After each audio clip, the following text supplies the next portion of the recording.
niyo mpamvu mu Rwanda nta musitari tugira ntawe. Ubusambanyi uburaya byazamutse n'ubundi bahoraga baswerana n'ubundi mu buzima busanzwe. None se ubundi mu buzima busanzwe hari abadaswerana bararongorana bakajya iyo ngiyo muri lockdown noneho byari byoroshye.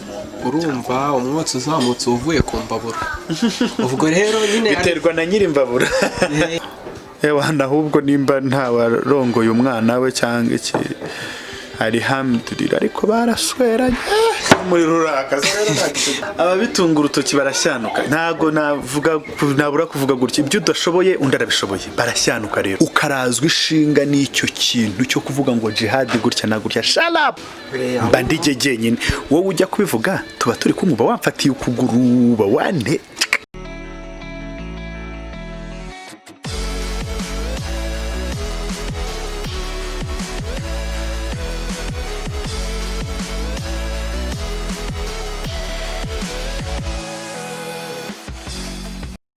Bakunzi ba Katikati Media twongeye kubakira kuri channel, twongeye kugera hirya no hino, twagiye tubageza kuri benshi. Ndakeka n'ubwa mbere uyu muntu agaragaye kuri kamera yacu ya Katikati Media. Reka turatangira twibwira yisobanura n'abakunzi ba Katikati Media n'abanyarwanda muri rusange. Okay, urakoze cyane. Nge nitwa Jihad. Yego, Jihad izina rihita riza mu matwi y'umunyarwanda, ariko biragoranye kuvuga ngo nyine uvuge Jihad turi kumwe aka kanya ni muntu ki cyane igiki abanyarwanda bamuziho cyane. Okay, so rero ni izina rusange, ariko ndi public figure, ariko cyane ndibaza abantu benshi bazinze kuri social media no mu bikorwa bitandukanye nk'amafilm. Yego, ibyo tukibiriho uvuze ko abantu benshi bakoze kuri social media. Meruka ku munsi w'ejo washize hari kuri Instagram wigeze gushyiraho, hari poll ijya inyuraho abantu bakabaza ibibazo abakunzi babo, kababaza ese ibyo bintu ntabwo berutse kuba ku rubuga rwawe rwa Instagram? Eko byarabaye. Nimba icyo kintu cyarabaye, hari umuntu wigeze kukubwira ese waba ufasha abahanzi? Yego, korana n'abahanzi. Rero ubwo tugiye kubanza twibande Jihad nk'umuntu ufasha abahanzi. Tugiye kubanza tukubaze ese mu rugendo rwawe rwo kuba uri music promoter cyangwa mukaba mwanakorana muri video acting, kubagira inama muri video directing, watusobanurira neza kugira tuhite tumenya neza uburyo mukoranamo. En fait dukora n'abahanzi akenshi bakizamuka kugira ngo berekane bagaragaze ibihangano byabo, bagira aho bava naho bagira bubake nk'icyo twakwita platform. So rero ntago njya mu mavideo sinabikora, ntago mbikunda. Okay, ubwo ngubwo uko tubwiye icyo ufasha abahanzi, ndumva uri muri niche ya ba Jay Squeezer, ba Decat Babalawo. Ariko ufite inshuti zabo nimba bitari ibanga? Inshuti zabande? Jay Squeezer nerutse kubona repost igeze gushyiraho ari muri US, bari muri Paris. Ndakeka nawe iyo Paris wari uyirimo. Nta Paris? Ariko mushobora kuba muri inshuti?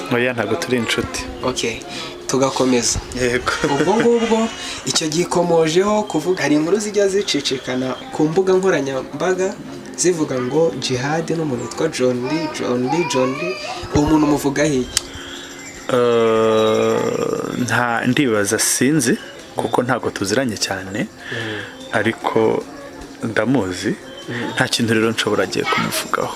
Urumva njya kuvuga ku muntu. Urumva umwotsi uzamutse uvuye ku mbabura. Ubwo rero nyine biterwa na nyiri imbabura. Nkuko bivuze biterwa na nyiri imbabura. Urumva nimba mbonye cyangwa umunyarwanda abonye hari akantu kavuzwe ngo Jihad na John Lee, twemera ko ari benshi batugerayo, nubwo ntakubwira ngo exactly mushobora kuba muri inshuti mu buryo busanzwe, cyangwa watubwira ni mu wehe murongo muhuza? Ntago ndi muri kategori ye, niyo mpamvu tudashobora rero kumpuza nabo cyane nawe. So rero en fait nubaha buri munyarwanda wese, buri kiremwa muntu ariko ntabwo nibaza nimba hari n'umunyamakuru ujya wandika ngo Jihad na runaka ko simbikunda kuko ndibaza nta bintu duhuriramo, nta kazi duhuriramo nawe.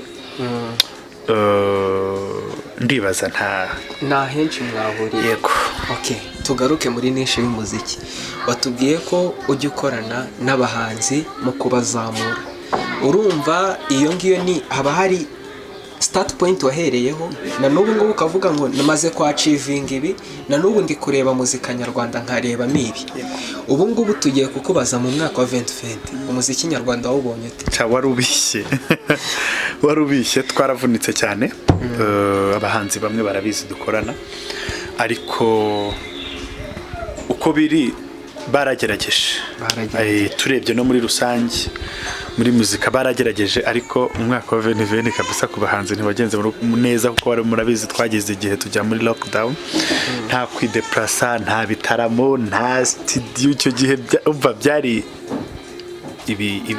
ibindi kaduhuza umwaka wa 2020 na muzika na YouTube, kuko ubu ngubu byaravuzwe ko byaragaragaye ko muri no lockdown kuva yatangira umuziki nyarwanda rusigaye ubarizwa YouTube, na handi hantu promotion kuba bakinjiza amafaranga yabonekaga byose byabaga ahanini bishingiye kuri YouTube cyangwa ibikorwa byabo ku ruhande.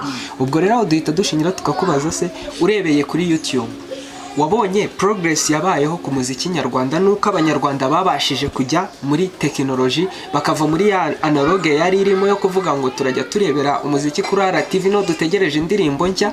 Ibyo bintu wewe wabibonyeho? En fait ni platform yo gushiraho ibihangano by'abantu cyangwa no kugira ngo abantu bagaragaze akazi kabo. YouTube zarakurikiwe cyane kuko abantu bari bafite umwanya, donc nicyo kintu cyabahuzaga, nta kazi bajyagaho. Icyo ni cyambere, nta bindi korwa, nta donc hari mu rugo. Rero no kuvuga ngo abagufitemo bando naho yajyaga. Yego. Dukomeje uko tubivuga impamvu tubishingiraho, urebye nka Bruce Melody turamubona, turebera kuri Abu Dhabi, YouTube yujuje miliyoni irenga. Urumva iyo na achievement tuvuga ngo ni ikiraro mu Rwanda. Twabonye ba Karyuri, twagiye tubona ibintu byinshi byagiye binyura YouTube. Ubwo urumva rero muri urwo rugendo rwa YouTube niho nakomoje mvuga ngo muzika kuri YouTube wabibona gute? Aho ngaho rero niho mera nkubaza ati, urabona YouTube niki cyayizamuye? Ni iyihe ngingo yatumye ibintu bitashobokaga mu myaka yashize YouTube yari ihari? Niki cyatumye ifata imbaraga kirenze kuba twari turi muri lockdown? Kuko indirimbo zazamutse cyane, hari n'iza nyuma ya lockdown zazamutse cyane, kandi abantu icyo gihe bari barakuwe mu ngo ndakeka. No kuvuga ngo ntago navuga ngo indirimbo yagize miliyoni ngo nsare, kuko nkurikirana indirimbo nyinshi zigira views zirenga za miliyoni 10 na zingahe kuzamuka kuri za 20 kuzamuka. Rero ikintu cyabiteye nuko buri muntu nicyo ashaka kurebaho. Ikindi abantu akazi bagakoreye kuri YouTube cyane, kuko nimba waranafata gukoreshaga telefone ufata ama videos washiraga kuri YouTube. Rero bigasaba abantu ko bajya gukurikirana, and then amafilm n'umuziki n'ubundi niho byari, kandi nakubwiye ko twari dufite umwanya nkubizi isaha hari ibiri kuncika ntari kureba. Ikindi n'aba promoting bageragezaga gukora cyane kugira ngo basakaze ku mbuga nkoranyambaga ko icyo kintu gihari. So rero byagize imbaraga nyinshi muri kino gihe. Dukomeje twagiye tubona ibintu byinshi byagiye binyura YouTube nk'uko twagiye tuyigumaho. Turabona urebye progress yabaye mu muzika nyarwanda guhera lockdown yaba tukageza ubu, hari impinduka nyinshi yabaye. Ntabwo tuvuze ko mbere nta munyarwanda wari wakujije 1 million kuri views indirimbo. Tukanibaza ese kuki umunyarwanda tubona Diamond tukabona indirimbo ku munsi umwe iri kuzuza miliyoni, mu gihe mu Rwanda kuzuza miliyoni niyo byaba ari mu mwaka tubifata nka achievement? Ubona ari iki mu muzika nyarwanda kibura? Byakabaye ngombwa tuvuga ngo habonetse iki muzika nyarwanda yagera, ni iki kitudengeza? Uzi ikintu kibura se? Ntago abanyarwanda dukundana.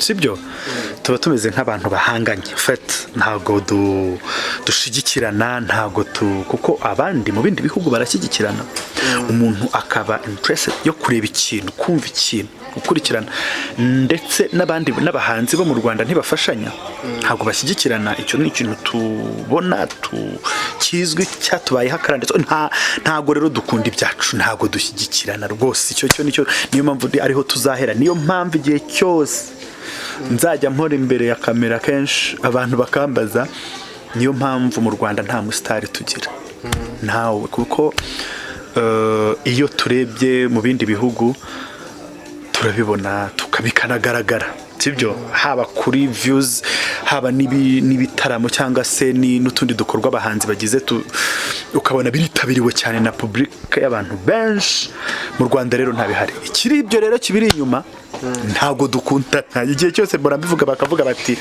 ibyo uvuga ni ibiki nibyo niko bigaragara ntabwo dukundana dukomeje abantu benshi mu makuru yavuzwe cyangwa mu bintu byagaragaye ko covid igihe yaziye yahuye na rise y'umuproducer ukomeye twari tuzi nka producer element wazanye style nshya itari ihari akaba afite navuga ngo yayoboye inzira ikintu cyakomojweho n'abantu benshi batandukanye n'ubuyobozi bw'igihugu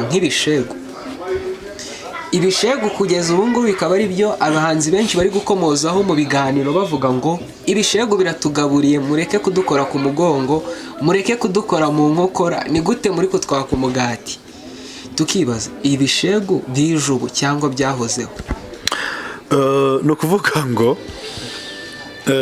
ntago navuga ko ari we mu producer wenyine hano mu Rwanda kuko n'abandi ba producer barahari kandi barakora Element arakora ariko n'abandi ba producer barahari barakora kandi indirimbo bakoze turazumva nta nubwo ari we wazanye ibishego kuko ntago ari we wandikira abahanzi ndibaza keretse nimba ari we wandikira abahanzi so birashoboka buri gihe n'igihe cyabyo birashoboka yuko iki gihe hari icyabyo kandi n'ubundi byahozeho ariko wenda hari ukuntu bititabwaho cyane reka rero ubu ngubu babyiteho babihe umwanya kuraje kuri bo ariko twabonye ibishegu byageze ikintu bizura mu rubyiruko sinzi nimba nawe warabibonye mu mwaka wa 2020 nyuma ya lockdown wenda abantu benshi bavuze ngo ubusambanyi uburaya byazamutse lockdown n'ubundi bahoraga baswerana n'ubundi mu buzima busanzwe none se ubundi mu buzima busanzwe hari abadaswerana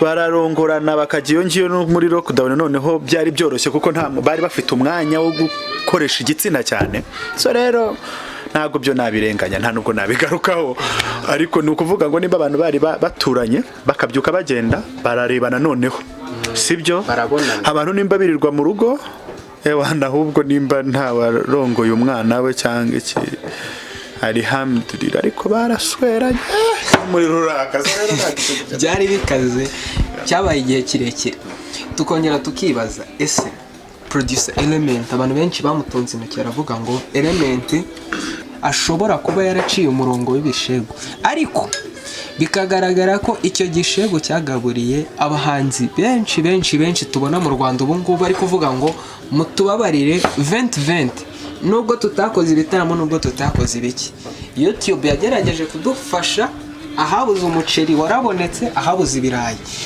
urafata ijambo cyangwa izi ndirimbo ziri gusoka nk'ibishego bavuga ngo indirimbo yasohotse nk'igishego ubundi tubona ziriya ndirimbo zitarakoze act isa nk'irenze u Rwanda ziketangira kwinjira za East Africa rero ibishegu nakubwiye nk'uko nabikubwiye kare byahozeho na mbere hose kandi koko nibyo buri muhanzi nimba afite inspiration yo kuhanga kumva afite impano why not ataririmba ahubwo twebwe tukagenda tukabitagatifuza aho ngaho tukabifata uko bitakagenze tukishiramo ibindi bintu kandi bari mu kazi. Reka rero abantu bakore, niyo mpamvu nimba se ibishego hari igihe bitavugwa, none se ubundi hari igihe bidakorwa, ahubwo se bamba bari umucurakura bareka ibyo bintu bishego, ahubwo babyature, bareke kubitsinda, babivuge wazi. Je nta kibazo mfite ku muhanzi uzaba wumva afite iyo ntuzenya kwa inota atabikora, afite ikihe kibazo.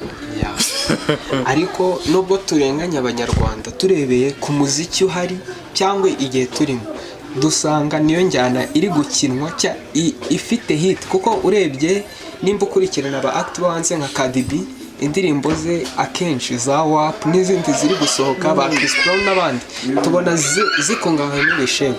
Tukongera tukibaza, ese mu Rwanda kuki babitunze urutoki ubu kandi kera muri karanyoze byararirimbwaga? Ababitunga urutoki barashyanuka, ntago nabura kuvuga gutya, ibyo udashoboye undi arabishoboye, barashyanuka. Rero bareke abantu bakora ibyo bumva bashaka, bapfa kuba nta muntu babangamiye, kandi koko nta muntu babangamiye, nta muntu babwira ngo bamwandikire, none se ubundi barabitungira icy'urutoki.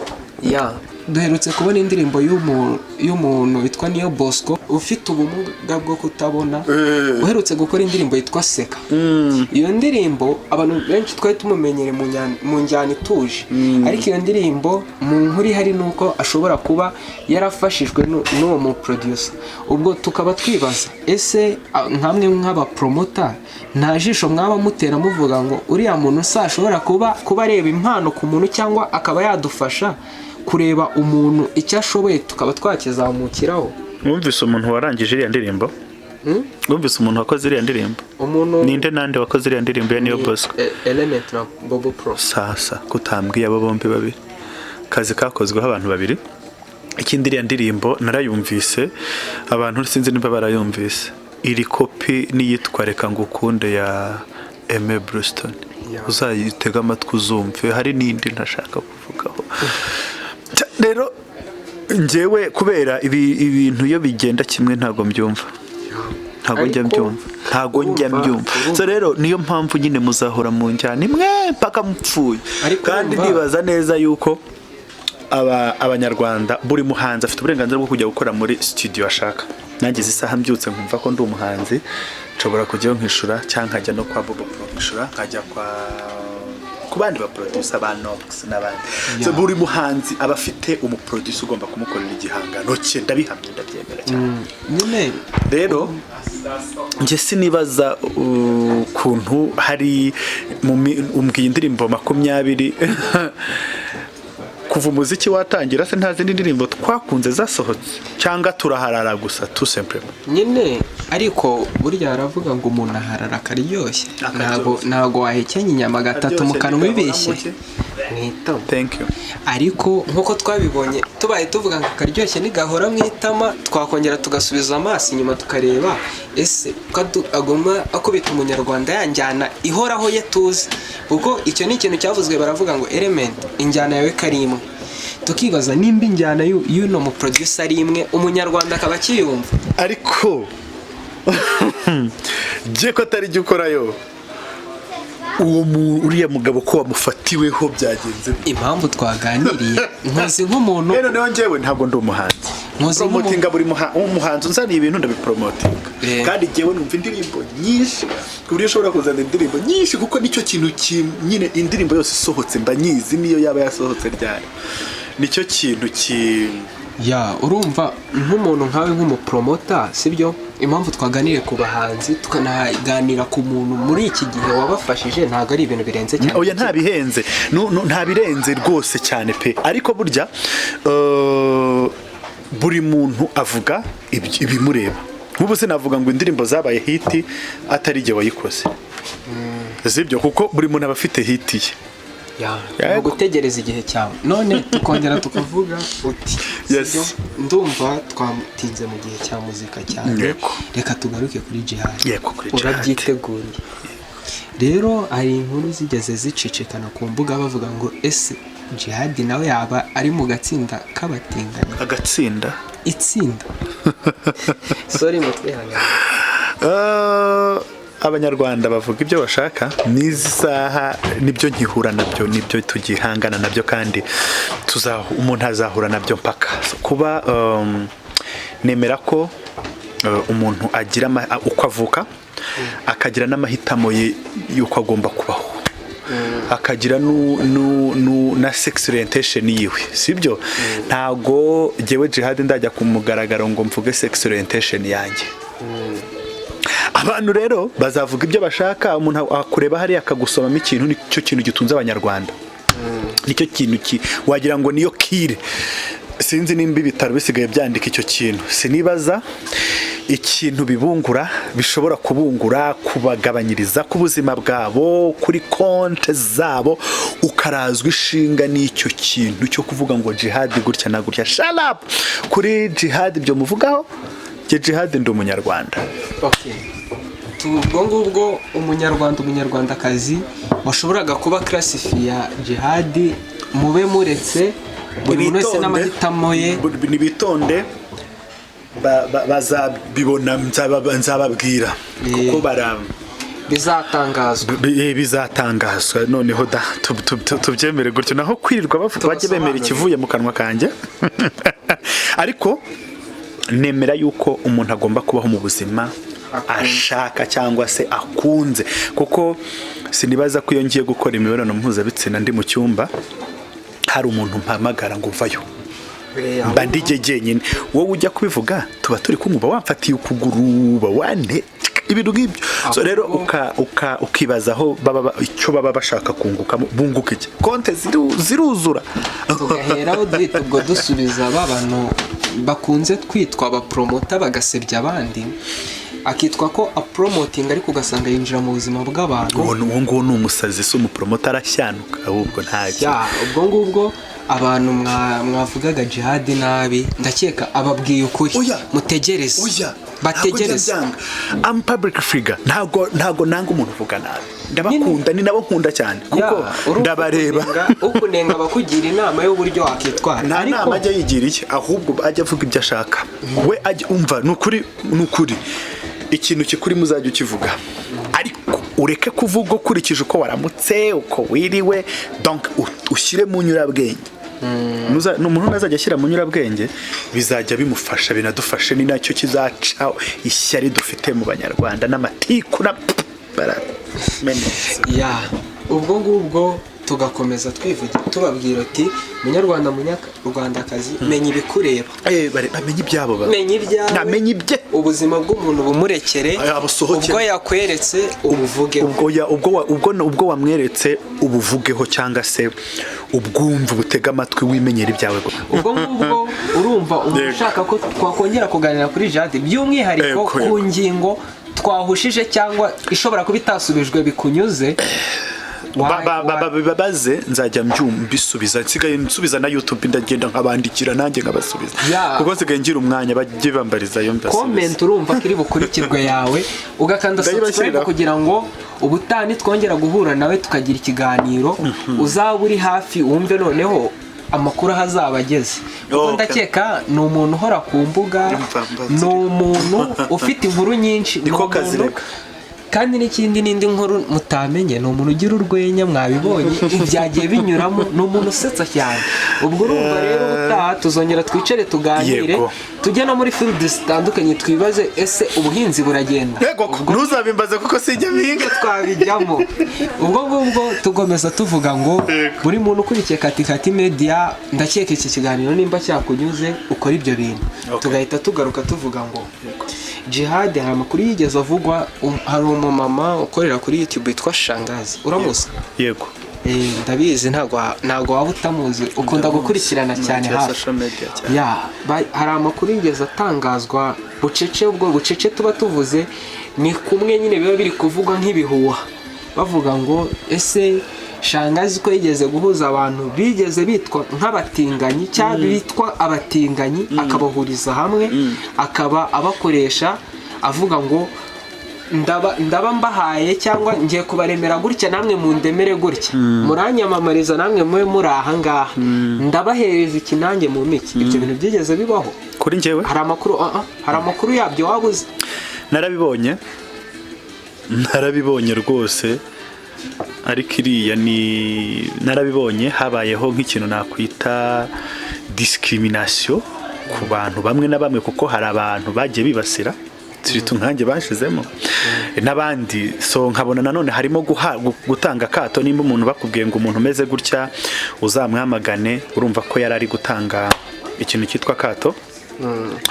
Epuwi no kwangisha abantu rubanda ubigambiriye ibintu bihita bigaragara direct, kuko no kuvuga ngo nimba umuntu ngo umeze nk'uwo bari kumwe kandi bose wenda siko baba bameze nka siyo myumvire yabo. Sinakimwe buri muntu wese sinakimwe atekereza uko, ariko nimba umuntu afite imimerere cyangwa imisusire ya runaka, akaba ari umuhungu akaba afite hormone z'abakobwa, akaba ari umukobwa akaba afite hormone z'abahungu, ntabwo bivuze yuko ari umwe mu baryamana bahuje igitsina.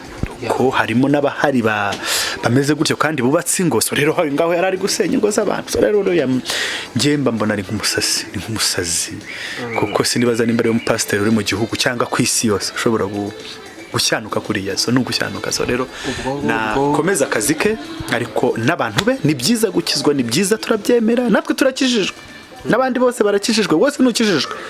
Ariko ntago wambwira ngo ngwino nkukureho ubwo bwanwa kugira ngo ukizwe kandi agakiza kari muri njyewe ngo mbyumve. So rero ubwo ngubwo usoje uvuga ngo agakiza hari abantu benshi tujya tubona bakavuga ngo ugukizwa n'iki, ugasanga hari abantu bakumirwa kuba bajya gukizwa ngo nuko uko bagaragara, imyitwarire yabo isanzwe mu buzima, cyangwa ibindi bintu bashobora kuba bihuza nabyo mu buzima. Hari abantu bagiye baharenganira, ugasanga umuntu yakinjira muri ADPR ngo kuko atetentire yajyanye gukina na filime.